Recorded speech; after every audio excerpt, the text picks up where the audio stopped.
Hi guys, when I got this wig on Amazon, they did say that it can't be dyed, so I decided to check it out for myself.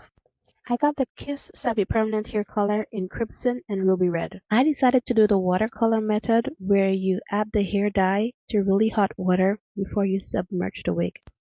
I did add some Got2b glue to the lace before submerging the wig. This protects the lace from being dyed red. I let it sit for 30 minutes, then I applied some silicone mix. I love the way it came out. Because the wig had some brighter blonde streaks, I ended up with some bright red streaks, which I really loved.